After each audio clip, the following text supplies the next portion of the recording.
Nah kawan, saat ini kita membahas mengenai head printer Epson ya, mulai dari L120, L110, L121, pokoknya intinya yang printer Epson L series.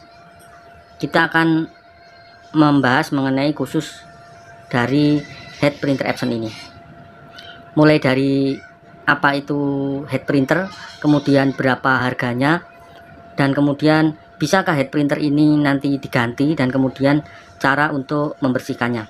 Kita akan membahas ini satu persatu ya, pengetahuan umum seputar head dari printer Epson.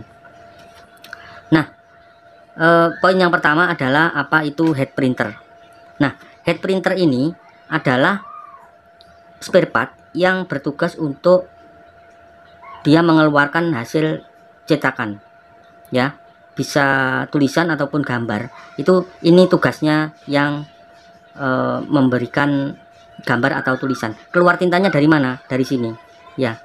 Ini namanya nozzle di bagian ini. Ini namanya nozzle printernya.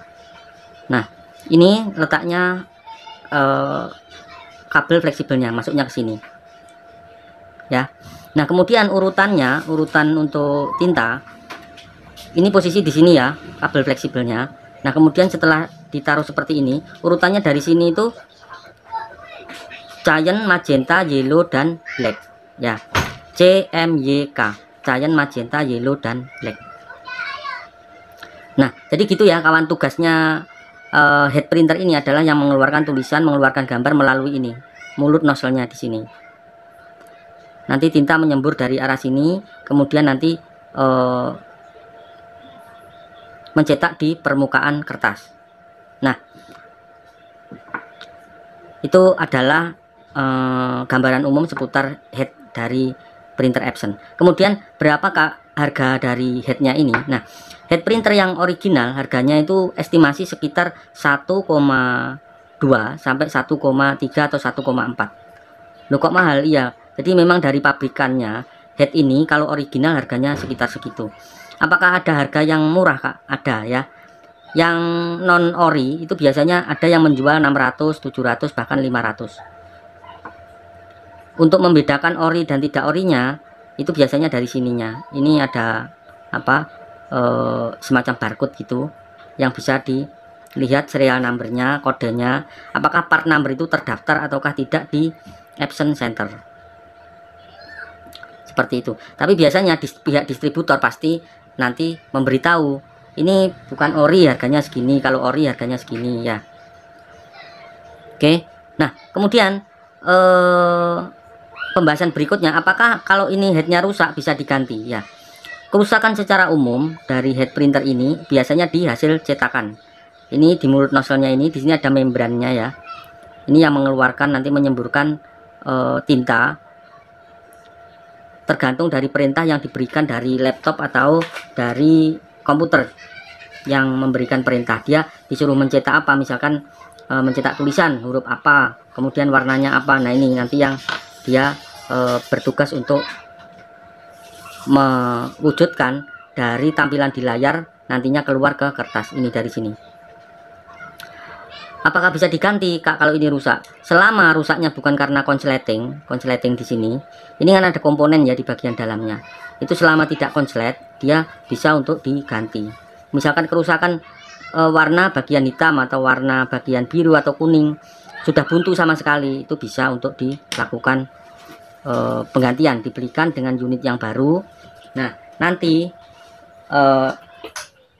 itu nanti dipasangkan di printer yang mengalami kerusakan headnya ini ya. Apakah bisa diperbaiki? Kalau misalkan hasilnya kurang bagus, tergantung tingkat kebuntuan dari nozzle-nya di sini. Nanti buntunya itu sampai sejauh mana. Nah, biasanya untuk mengecek kebuntuan itu seperti ini ya. Saya biasanya menggunakan ini, suntikan kayak gini. Ini dipasang selang nanti ya, kayak gini. Kemudian untuk cek awal, biasanya ini tinta, ini selang dimasukkan ke sini, gini. Kemudian ini disedot gini. Kalau dia masih lolos gini, dia tidak balik, berarti kebuntuannya belum kebuntuan yang permanen. Biasanya masih bisa. Nah, ini dicek nanti satu persatu apakah apakah dia ada buntu permanennya enggak. Nah ini ya, ini salah satu contohnya. Ini CMY, berarti ini warna yellow. Ini warna yellow, kemungkinan dia tuh sudah buntu ya, karena ini pakai suntikan dia langsung balik, jadi tidak ada angin yang masuk melalui sini. Ini sudah buntu. Nah ya, contohnya seperti itu. Kita coba cek yang sini.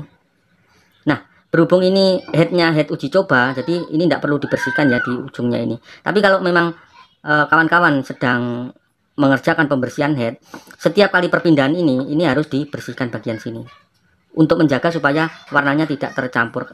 Kalau misalkan warnanya tercampur, apakah rusak, Kak? Tidak rusak, tapi nanti hasil cetaknya yang akan berbeda warna. Kita cek yang sekarang yang ini warna magenta. Nah, kita dorong dulu sampai ke sini. Nah, seperti ini. Nah, kita coba tarik. Nah, ini juga sama tuh ya, dia sudah kembali. Nah, ini indikasi ya, belum pasti juga, tapi ini indikasi bahwa dia mengalami kebuntuan nyaris kebuntuan permanen. Nah, seperti ini akan susah untuk dibetulkan karena lubang di sini, lubang nozzle-nya amat sangat kecil. Ya, kita coba yang warna magenta, warna cyan. Nah, ini juga sama tuh ya, harusnya ini ditarik gitu dia langsung. Nah, contohnya kalau yang ditarik masih lolos, ini seperti ini. Tadi yang black ini ditarik masih mudah ini. Nah, dia tidak kembali ya. Nah, tuh kembali tapi sedikit sekali. Nah, tuh ya, gitu. Nah, bagaimana Kak cara membersihkan apabila hasil dari cetaknya itu kok kurang bagus, sudah di cleaning masih hasilnya sama, kemudian di cleaning mulai dari mesin sudah tidak ngefek, kemudian kalau di cleaning mesin sudah nggak ngefek, biasanya ya minta harus dikeluarkan atau disedot dulu dari tempat pembuangan, kadang masih bisa. Nah, apabila ini sudah dilakukan cleaning tetapi tidak bisa, ya terkadang ini harus dikeluarkan, atau kalau tidak dikeluarkan, kawan-kawan pakai cairan itu nanti di tempat parkingnya ditetesi, kemudian diparkingkan gitu. Itu relatif bisa berhasil ya, selama kebuntuannya belum permanen. Nanti digunakan cairan untuk pembersihnya, pembersih untuk head printer. Pembersihnya menggunakan apa ya, di marketplace, di pasar online banyak sekali yang menjual ini ya, menjual pembersihnya. Nah, gitu. Untuk kawan-kawan yang masih pemula, hati-hati di dalam mengerjakan perbaikan dari head printer seperti ini, karena kalau tidak hati-hati, nanti biasanya cipratan tinta itu akan mengenai bagian ini, komponen sirkuitnya di sini. Kalau sudah ditancap, ini kondisi basah, kemungkinan besar 100%, 90% dia akan mengalami konsleting. Ini yang sangat harus dihindari. Karena begitu ini konslet, ya mau tidak mau, kemungkinan motherboardnya juga ikut konslet. Jadi biaya akan cukup tinggi untuk ongkos perbaikannya. Jadi pesan saya harus ekstra hati-hati di dalam mengerjakan perbaikan dari head printernya ini.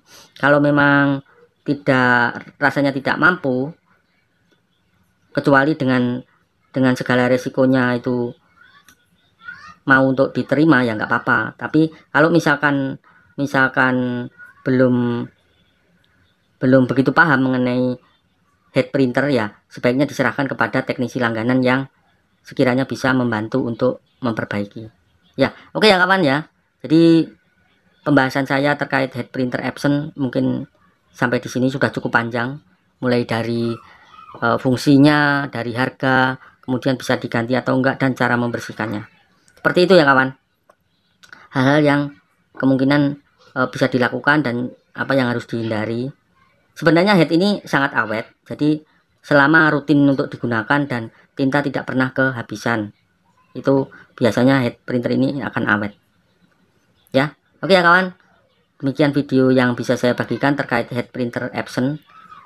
Semoga ada manfaatnya untuk kawan-kawan semua, dan sampai bertemu kita di video saya yang berikutnya. Terima kasih kawan.